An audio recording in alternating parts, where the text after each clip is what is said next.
Welcome to Please Tell Me. First, I want to apologize that I could not update episode 3 on April 28th. Actually, I have finished the full episode scripts after many iterations. However, after burning a lot of time thinking, I believe some of the content was not appropriate, at least at this moment. If you have, subscribed to my channel and you will now see episode 3 in a short time. The number 3 will be skipped, so this new episode is episode number 4. In the future, I may release unpublished episode at a certain time.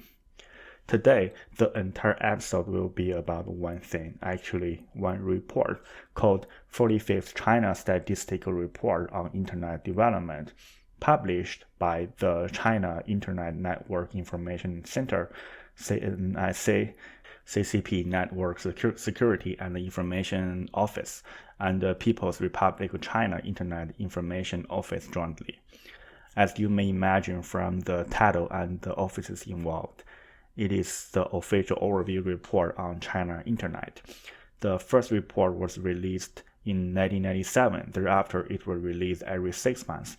Unfortunately, the latest 45th report English version is not available online yet. Today, we will cover a few interesting details from the report. The first thing I'm really interested in is how they sample. Unlike the Census 2020, the report needs to use some sampling methods instead of sending a mail to every family. In the report, it specified that stratified sampling was used in the population with a phone, no matter a cell phone or a landline. Stratified sampling needs to break the entire population into many categories and sample a certain percentage from each category so as to get an overview of the entire population. For the target population, I can hardly imagine a person with a telephone does not use the internet. The report has an explanation regarding the sampling method. In 2005, CNNIC had a research on the population that was not covered by the phone network. Such a population was so small, and it's getting smaller with network development. So one assumption in the report is the population was not covered by the phone network is negligible. It's natural from a so-called scientific perspective that excluding some population would make sense. It's true for most people we have been using smartphones in the last 10 years. I still want to know how many people were excluded from the report as not worth being researched on. It could be misleading if anyone reads numbers and was so shocked that China has been so advanced in internet development. According to another official news report, the population under poverty was about 5 million by the end of 2019. The poverty mentioned was $326 per year. Yes, you heard me right. A person with lower than $326 per annual income may not afford a phone or need one, so at least 5 million people were excluded. Followed by the first topic, the next data is about netizens. What is the netizen? The definition from the report is Chinese residents at the age of 6 or above who have used the internet in the last 6 months. By the end of March 2020, the total netizen population is 904 million.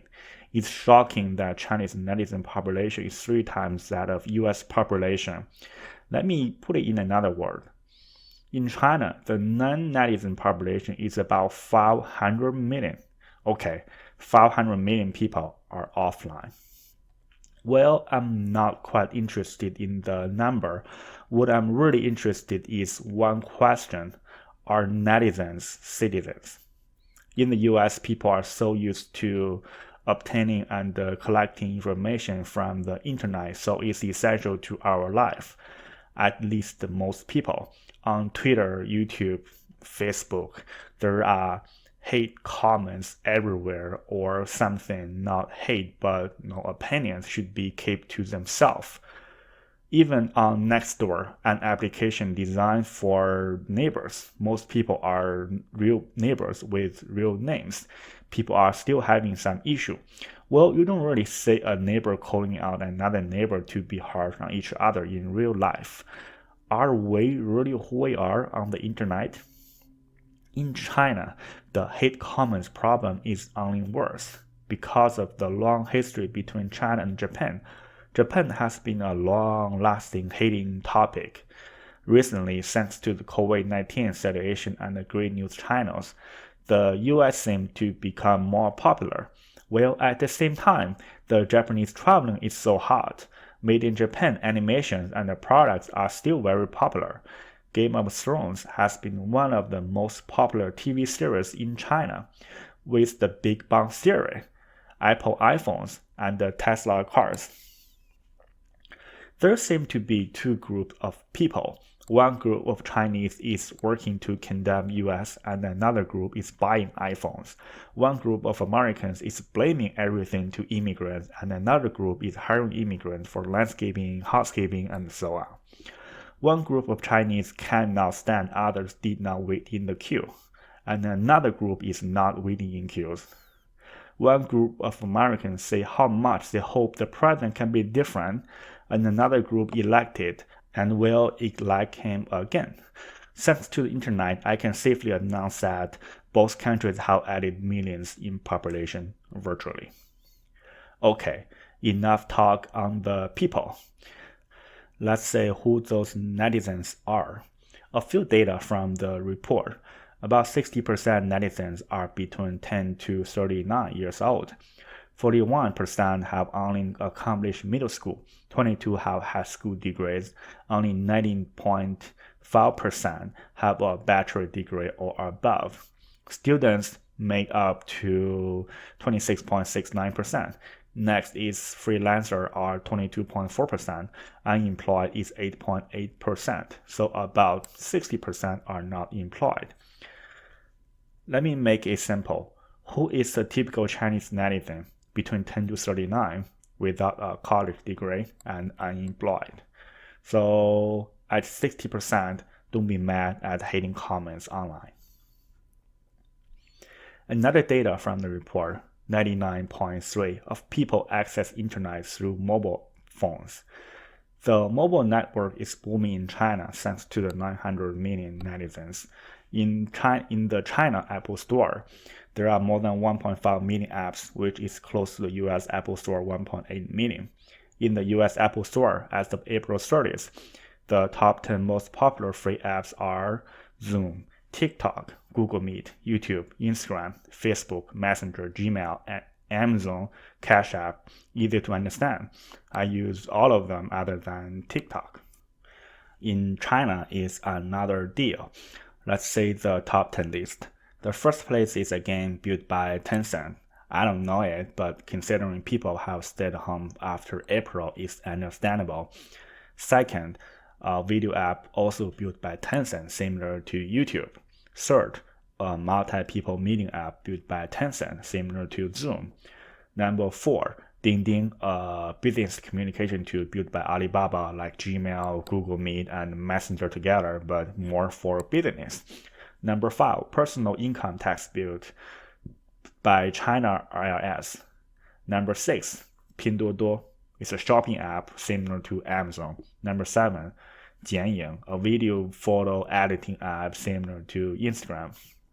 Number 8, TikTok. Number 9, WeChat, similar to Messenger built by Tencent again.